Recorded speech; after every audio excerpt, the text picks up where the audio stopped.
歷史上邊咧，我認為有一個係最殘酷嘅心理實驗，呢個名咧就叫棉花糖測試啊！唔知你有冇聽過？就係揾啲僆仔嚟試嘅，就俾粒棉花糖佢，但係就唔俾佢食住，叫佢忍喎，忍足15分鐘。嗱，我出去，如果你忍到嘅話咧，我翻嚟就俾多粒你。咁然之後佢就走咗出去，就睇一睇呢班僆仔咧點做啦。咁我不如睇下其中一個測試啊！呢個史上叫做係最殘酷嘅兒童心理測驗啦。唔該。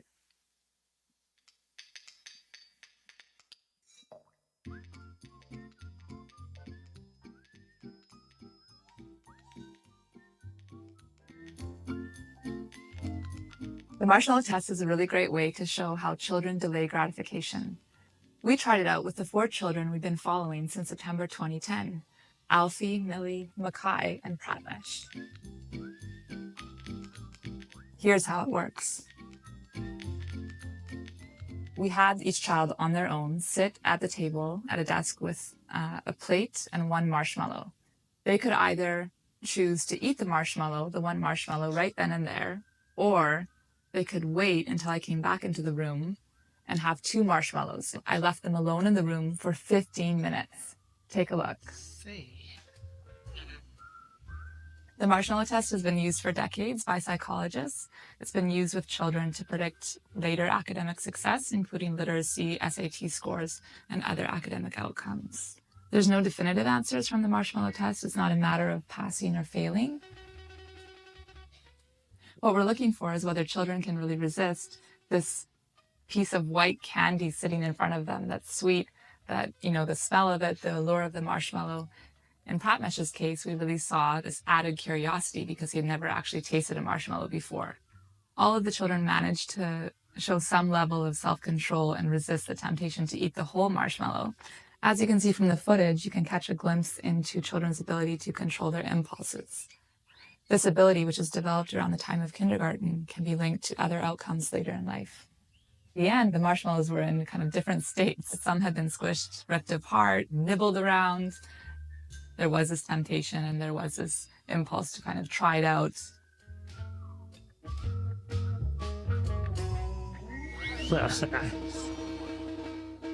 我可以想像下，如果你喺嗰個位度咧，極度煎熬嘅。大部分嘅細路咧都捱唔到3分鐘，咁多人裏邊咧得1/3成功咗嘅啫。咁佢哋嘅研究就話，呢啲忍得到嘅人咧，日後喺學術上有大成就喎。做媽咪嗰啲今日翻去試下你個仔女，睇下佢哋嘅情況點啊！好啦，唔好講啲細路，講下你自己。你覺得你自己抵受誘惑嘅力度有幾強咧？1到10分，你俾自己幾多分啊？你俾自己幾多分啊？好，今日我哋講嘅主題係耶穌嘅第一次試探，有人亦誘惑啦嚇，嚟自馬太福音嘅第4章嘅，我哋稱佢就係馬太福音系列3啦。OK， 唔得喎呢個。好，咁我哋一齊讀啦，好嗎？我讀一節，你讀一節嚇。當時耶穌被聖靈引到曠野，受魔鬼的試探。他禁食40晝夜，後來就餓了。那試探人的進前來對佢話：你若是上帝嘅兒子，可以吩咐這些石頭變成食物。耶穌卻回答說：經上記着說，人活着不是單靠食物，乃是靠上帝口裏所出的一切話。4節經文簡單講一講，耶穌做咩事啊？係啊，被試探，喺邊度試探啊？喺曠野試探，邊個帶佢去㗎？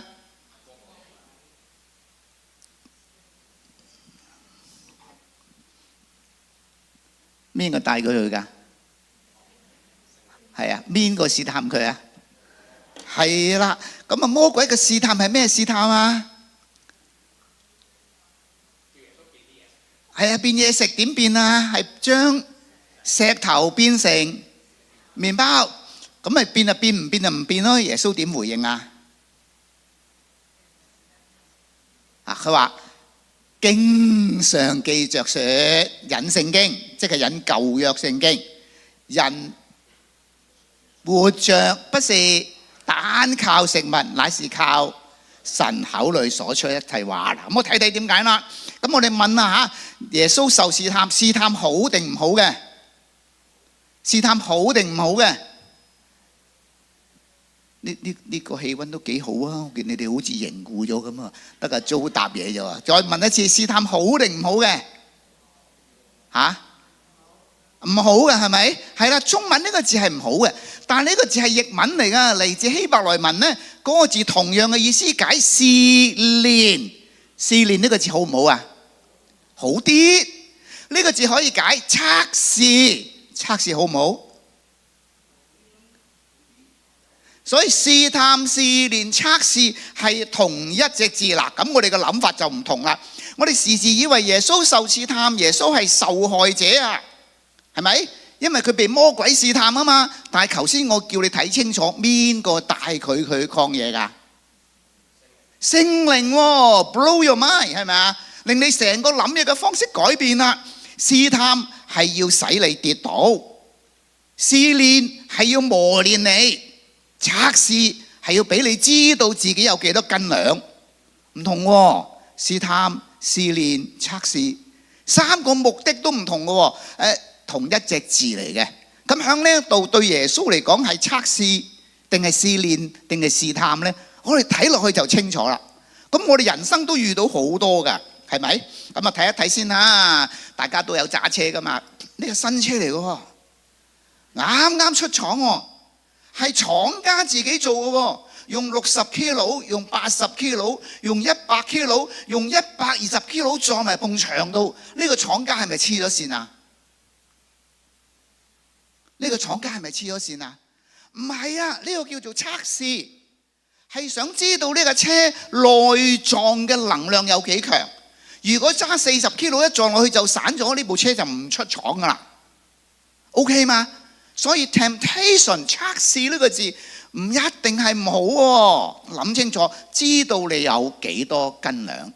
再睇睇點解呢啲老鼠仔會中伏啊？呢個對佢嚟講肯定係試探啦，係咪？點解會中伏啊？哦，如果冇食物，佢就唔會中伏㗎啦。即係話有甜頭啊，所以伏唔一定係隱藏喎，可以係好明顯喎。你同我都知㗎啦，係咪？即係我更加知啦，呢個年紀膽固醇啊過高啦，係咪？梗係要小心啦。三高啊，咩金油、咩金枝油啊嗰啲咁樣啦。一去到坐低，哇！你隔離嗰人叫咗碟扣肉芋頭喎，正啊嚇！梅菜已經勁啦，佢整扣肉添，跟住再整一個炸豬大腸。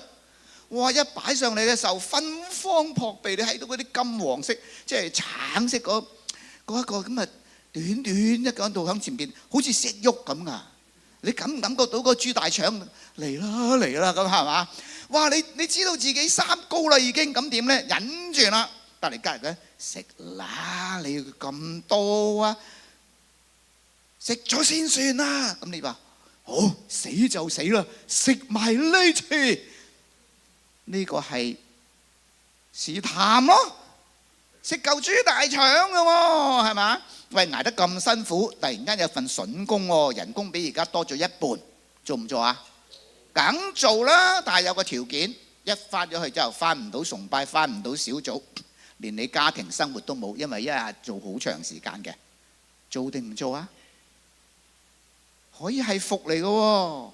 老細調你去另一個崗位，人工多2倍，即係本來以前3000，而家9000，咁做乜？管數嘅，不過要做少少手腳，按住老細嘅意思做手腳嘅，做定唔做？3倍人工。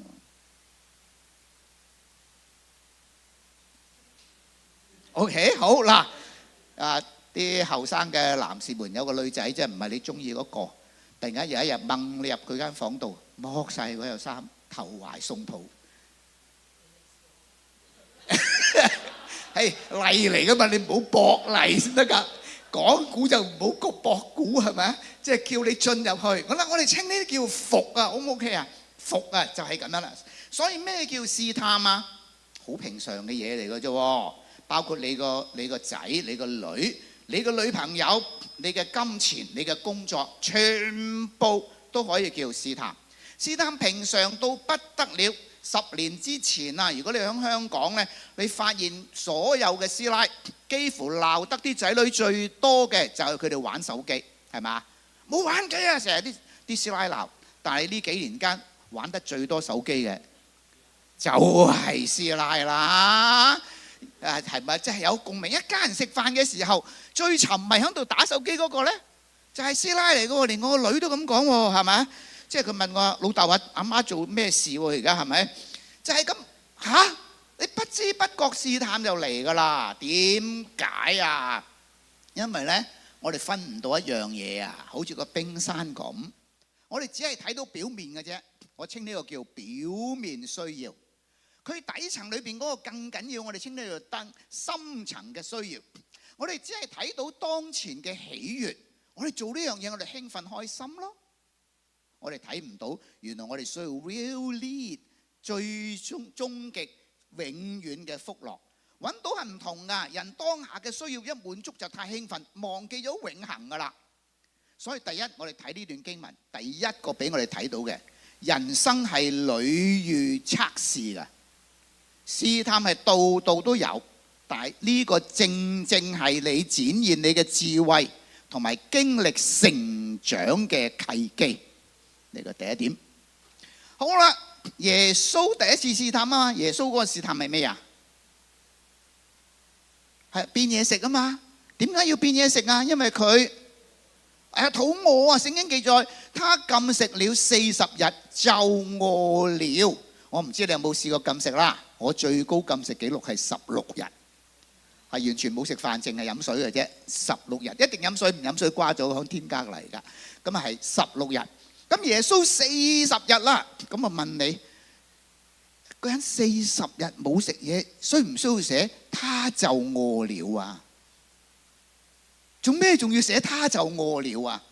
哇！我入咗營同啲後生去玩，3日冇沖涼，他污糟了，使唔使寫啊？係咪陪啲後生度癲咗3日冇瞓覺，他攰了，係唔需要講啊。所以聖經講係想講你聽，呢個就係試探嘅 key。你摸到呢個你先明，即係話耶穌係極需要食嘢。O 唔 OK？佢想交代呢樣嘢啫。好啦，咁魔鬼就嚟啦。佢話你假如你係神嘅兒子，就變麵包啦。咁咧唔係太明啊。咁我走去睇，咦？假如個意思咧，響希臘文係可以譯既然嘅。嗱，咁我哋將既然墮落去，既然你係神嘅兒子，你就變麵包啦。唔明啦，我覺得呢個譯法更好，因為佢有2個意思，即係你係神嘅兒子嚟噶嘛，你係王喎，喂，你大晒噶嘛，你有能力噶嘛，你做乜都得啦，咁你有權你咪用咗佢咯。所以魔鬼呢個測試，嗱，對耶穌嚟講呢個係測試嚟。就測試下耶穌，你作為世上嘅一個道成肉身嘅聖子，你點樣看待自己嘅身份？你係王啊嘛，你點睇你自己呢個王啊？喂，我而家肚餓，我變麵包有冇犯罪啊？冇，不過底線就破咗啦。係咩意思啊？原來我係王，我係神嘅兒子，我有權就用盡咗佢。呢個同世界上嘅王有乜分別啊？世上嘅王者都係隨心所欲噶嘛，做乜就乜，呢個就叫自我。世界點解有戰爭？世界點解有爭執？世界點解有麻煩？因為人個個都自我。鬼就話你既然係神嘅兒子，喂，用你嘅權啦。耶穌一用就衰噶啦。佢唔係犯罪啊！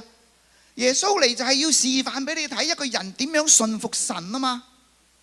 咁然之後我哋先做到有能力嘅基督徒喎。而耶穌自己都唔肯做，咁我哋點做啊？唔得噶啦，係咪？所以耶穌本來就有呢個能力，佢放低啊。佢要示範一個平凡人可以信服神嘅。我今次有權，但係我唔用。如果我一用，我就白嚟噶啦。腓立比書有一段咁講啊。他本有上帝的形象，即係佢本身就係神啦，卻不以自己與上帝同等為強奪的，反倒虛己啊嘛，就係放喎。由於佢虛己，就成為奴僕的樣式，既成了人啊，就順服至死，以致死於十架之上。喺呢個腓立比書第2章呢個直頭叫做基督之歌啊，一級一級一級降落去。耶穌放啊放啊放晒，意思話我有需要，我有權利，但係為咗真理，為咗你哋，為咗上主嘅緣故，我全部都放。嗱，呢個好緊要喎。40幾年前呢，我已經係傳道人啦。我家姐咧好開心啦，佢就喺我教會度決志信主。咁由於想洗禮就要上洗禮班啦。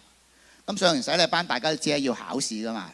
上次舊年我哋考試嘅時候，嗰幾位姐姐咧就驚到屎咁喺度震晒咁啦嚇。咁啊要考試咯喎。咁啊一考完試咧，咁有啲考得唔係太好啊。咁啊我哋於是派卷。一派卷嘅時候咧，有啲同學因為都知道嗰個咧就係我家姐嚟嘅，又打嚟啫。佢哋真係驚啊！你又好啦，實高分啦，實掂啦。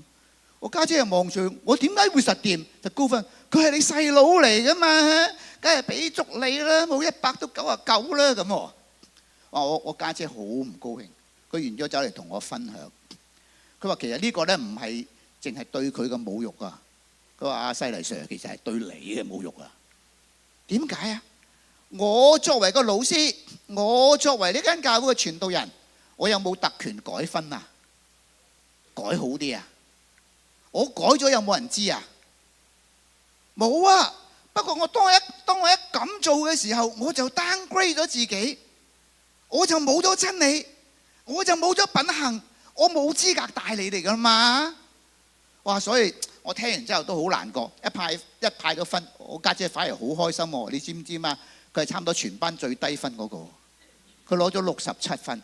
點解佢咁低分？因為我屋企好窮，我老豆早死，佢小學未讀完就要出嚟做嘢，所以67分對佢嚟講係好高噶啦。我係唔會留手嘅。我亦都好欣賞佢一個即係小學都未讀完嘅人喺我手上，居然攞到67分。你明唔明啊？我有權唔可以攞㗎，攞咗就唔得㗎啦。我個好朋友啊，佢有一次喺 LA 搭飛機飛翻香港，一去到 check in 嘅時候咧，突然間嗰個空姐同佢講：今日好爆啊，所以我哋想 upgrade 你啊。upgrade 好唔好啊？好啊！哇，佢好興奮，揸住個手提包一坐落去，哇！佢從來未試過咁舒服，仲要14個鐘喎飛翻香港喎，係咪啊？佢一坐喺度，有啲空姐已經上前上後㗎啦。飛機未飛已經有香檳，舒服到暈，10幾個鐘韌腳，成個人瞓喺度。哇！佢話真係嗰程係人生中最愉快嘅一程。好啦，香港辦完晒事，翻嚟 LA 啦。於是咧嗰日佢上機前就打晒呔，着晒西裝，即係佢諗住咧，再嚟一次啊嚇。咁於是佢 check in 啦 ，please 咁啊 check in 咁嚇，你話好啊，俾個座位你啦。咁唔知39D 咁啊嚇，39D 咪即係經濟位？係啊係經濟位啊，先生你訂經濟位啊嘛，你 check 真啲，你 check 真啲。咁人哋嗰人都驚啊，嗰樣嘢去我 check 過啊 ，check 過3次啊 ，Sir。你真係經濟位啊？唔係你睇真啲。哇！我哋真係 upgrade 咗一次啊，就以為次次係咁，就係咁啦。我哋想爭取更多噶嘛。人間點解咁多問題？你諗下，如果我哋肯讓半步啊，如果我哋肯讓半步，成個環境唔同。耶穌就話：我本有上帝嘅形象，我本有上帝嘅權力，我放啊！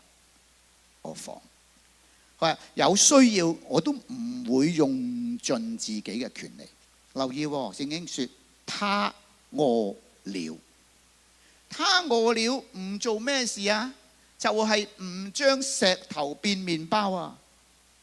佢行過好多神蹟㗎，佢就係唔行呢個神蹟咯。呢個就係耶穌基督價值嘅堅持啊，係咪？堅持到不得了。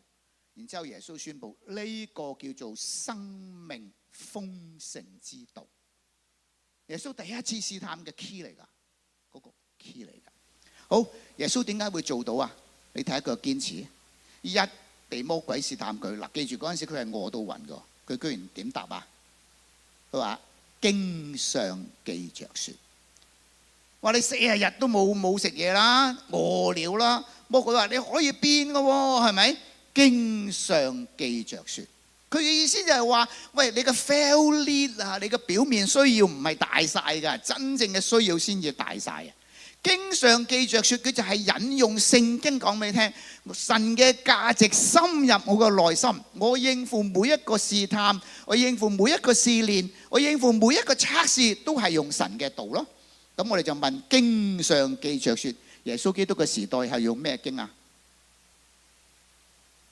舊約咯。咁佢引咩呢？呢段叫話，呢段説話佢引咗一句啫，你唔睇成個故事唔明嘅。佢個故事呢，頭先講緊商務啊，佢個故事呢，嚟緊《申命記》第8章2至3節。佢話你啊，要紀念耶和華上帝喺曠野引導你40年，要苦練你試驗你，要知你內心點，肯唔肯守佢誡命。佢苦練你，任你飢餓，將你和你祖唔認識嘅嗎哪賜俾你食，使你知道人活着不是單靠食物，乃是靠耶和華口裏所出一切話。當耶穌 call 呢段經文，人活着不是單靠食物，佢就係引緊呢個典故。如果我哋唔明呢個典故呢，我哋對呢一個理解唔夠嘅。聖經話呢，原來放咗佢哋以色列人喺曠野40年啊！咩叫曠野啊？咩叫曠野？乜都冇。我哋俗語叫鳥不拉屎的地方啊！有冇聽過呢句啊？即係雀仔都唔喺嗰度屙屎啊！你話即係嗰度幾荒蕪咧？咁問你啦，嗰度草都唔生，食乜啊？食乜啊？咪靠主供應咯。咁佢哋食乜咧？原來係天跌落嚟嘅嘢嚟嘅。天跌落嚟賜俾佢食嗰樣嘢叫做嗎哪，叫做嗎哪。咩叫嗎哪咧？希伯來話嗎，即係乜嘢嚟㗎？突然間天跌咗啲嘢落嚟嘅時候，咦？佢哋指住乜嚟㗎？我哋就係食乜咯。你明唔明嗰句意思係好得意？食乜啦嚇？就係原來食乜就係食嗎哪咁解。咁係乜嘢嚟嘅咧？咁樣佢話色白潔淨，外形圓小，味甜如蜜，食起嚟似披薩嘅，即係蜜糖披薩。哇！大佬4000年前已經食蜜糖披薩啦。可以直接食，即係一執完就嘴落口都得嘅。可以磨，可以烘，可以煮。咁點落嚟啊？日朝後早就降落嚟㗎啦。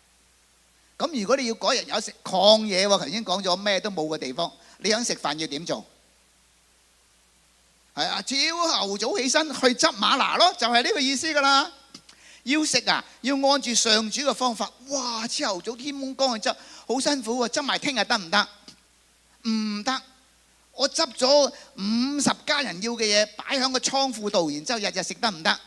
唔得，嗎哪只係食1日嘅啫。你執夠自己嗰日食，食完之後就冇噶啦。執多點啊？第日生蟲變臭嘅，唔得嘅。好，聖經又話安息日係唔準做嘢嘅，咁所以逢星期5呢，佢哋就執2份。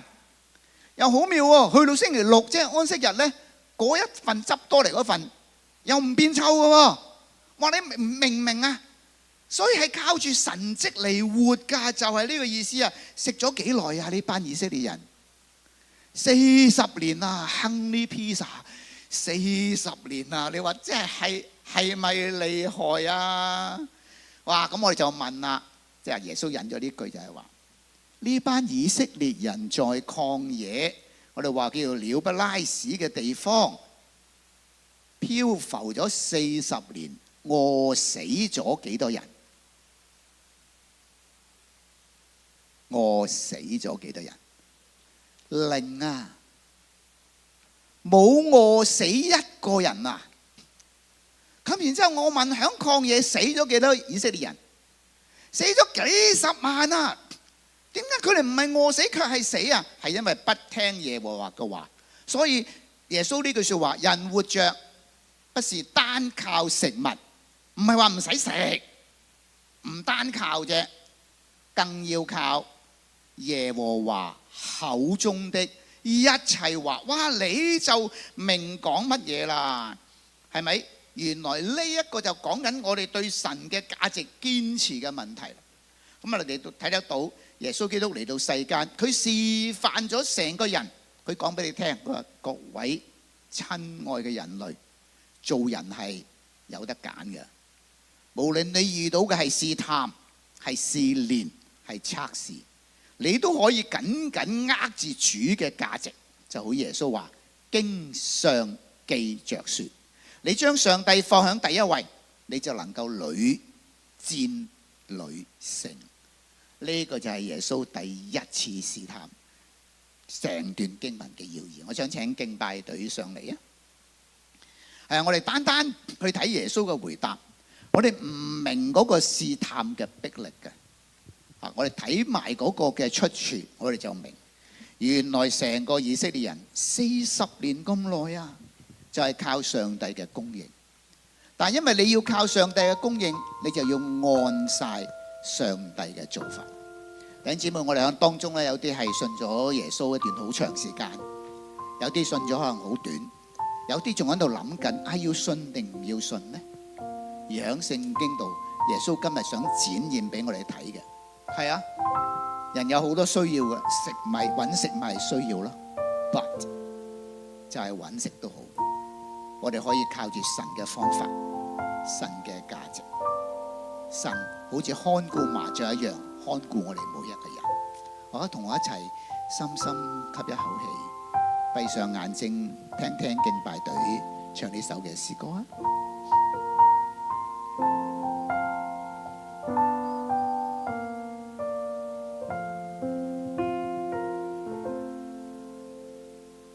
每個狂風暴雨裡，你同在在哪裡？每個難處低谷裡，你恩典在哪裡？每個相信失望裡，你愛我愛到底，在你愛的光中，我的交能你，我愛你，用盡我全心全意全力，榮耀高舉你的名，我跟隨不懷疑，我愛你，用盡我全心全意全力，在這愛的路程裡，我奔跑不放棄。係啊，耶穌話經上記着說，人活着不是單靠食物。佢冇否定啊，我哋要揾食。佢冇否定啊，我哋喺世上需要一啲世上嘅物質。佢只係話唔係單靠，你唔好將你人生嘅重點誤置咗，放咗喺呢啲眼前嘅需要度。呢啲係需要，都係要滿足噶。如果唔係，我哋根本存活唔到。不過佢係表層嘅需要咯，我哋需要嘅係永恆嘅需要。耶穌橫空降世嚟到世間，佢就係要示範，佢就要行一條路俾你睇。你睇下我同你一樣，同你認同。我本來有晒神嘅能力、神嘅永能和神性，不過我放低佢唔用啊，我用人性嚟行呢條路，信服至死，係得㗎。耶穌同你講係得㗎。呢個係生命豐盛之道啊！你 get 唔 get 到？好多時候我哋同身邊嘅人成日好多嘅爭吵，係因為我哋覺得好想攞返自己嘅權利。耶穌話：你試下放啊，你試下退一步啊，反而你步入咗豐盛裏邊。哇！真係好美妙，弟兄姊妹。人生中我哋遇到好多測試，好多試探。係好平常啊！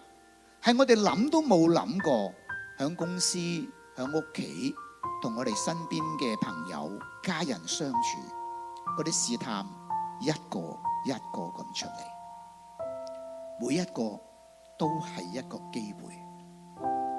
我哋能夠靠住主嘅智慧去勝過佢，我哋就會經歷多一份嘅成長。同我一齊做一個深深嘅呼吸啊！做兩個祈禱。第一，求主俾我哋智慧，俾我哋認出眼前呢一個選擇係一個測試，或者係一個試探，俾我哋睇穿咗佢，唔好俾魔鬼欺騙咗我哋。第二，我哋祈禱主喺嗰一刻，我哋受試探嗰刻，讓我哋個腦裏邊閃出5個字啊，經常記着說。